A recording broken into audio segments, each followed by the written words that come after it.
Hello mga tea! Tara, samahan niyo ako ngayong araw. For today's video, tayo nga ngayon ay magko-commute gamit ng jeep. Sana nga hindi ako maligaw. Meron nga pala kami ngayong pupuntahan ni Bebe Pau Pau. Tinanong ko nga lang sa tita ko kung paano ba sumakay. Kasi nakita ko na hindi naman masyadong komplikadong sumakay ng jeep at gusto ko rin tong matry. Buti na lang talaga hindi kami naligaw. Pero kahit sinabi ko nga na alam ko na itong si Bebe Pau Pau, nag-aalala pa rin. Kaya nga napasearch na siya sa Google Maps. Pero ayan, fast forward, pauwi na nga rin kami. Grabe, ang init talaga mga tea. Ito lang talaga yung kalaban mo. Pag nagko-commute ka, mahahagard ka talaga. Mas maaga nga natapos yung mga errands namin, kaya naisipan ko na ngang magpasalon. Dahil kung makikita nyo, sobrang damage at dry na nung hair ko. Nag-bleach kasi ako ng 2 beses at nagpapula pa ako ng buhok, kaya nga ganyan ka-dry yung buhok ko. Dito nga pala ako sa Salon de Venus, lagi nagpapastraight kapag umuwi ako ng Pinas. Noong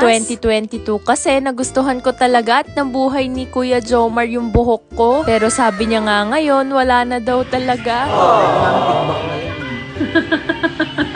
Nag-aalala na nga si Bebe Pau Pau dyan dahil napaka-ikli na daw nung ginupit sa akin. Putol. Tsaka maputol.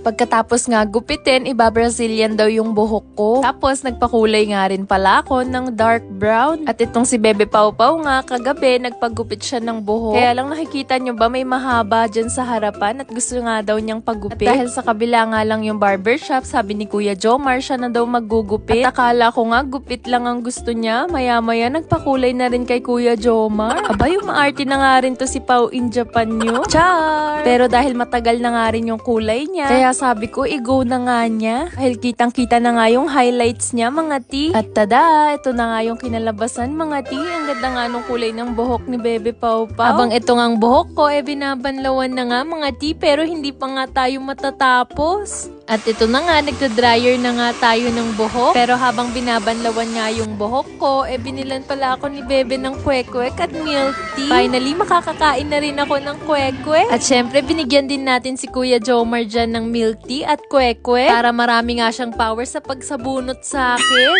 Ay, char! Ano ka ba? Hindi sabunot? Sa pagplancha pala, mga tea. Nakikita nyo ba yan? Sobrang straight na nga nung buhok ko, mga tea. Kaso nga yung dulo, medyo matigas talaga dahil dry pa rin talaga siya. Pagkatapos niya nga i-straight lahat, ayan, kinukulayan na nga ako ng dark brown. Ay, parang mali kasi parang bina-Brazilian niya pala ako niyan. Hindi ko na nga alam eh. Basta sobrang tagal ko talaga diyang nagpasalon. Kaya nga hindi ko basta-basta masingit to sa schedule namin dahil sobrang busy talaga. Fast forward, ito na nga pala yung kinalabasan, mga tea. Sobrang ganda nga at bagsak na bagsak nung hair ko. Nalaman nga natin kung maganda pa rin siya kapag binanlawan. Pagkatapos ko nga magpasalon, nagyaya si Bebe na kumain dito sa may kanto. Kasi ang dami nga daw kumakain dito. Okay lang naman yung food at masarap. Hindi ko nga masyadong nagustuhan tong sisig, pero yung pansit nila nasarapan ako. Gulat nga kami sa serving nila dyan dahil napakadami. O siya, magdi-dinner na muna kami. Init.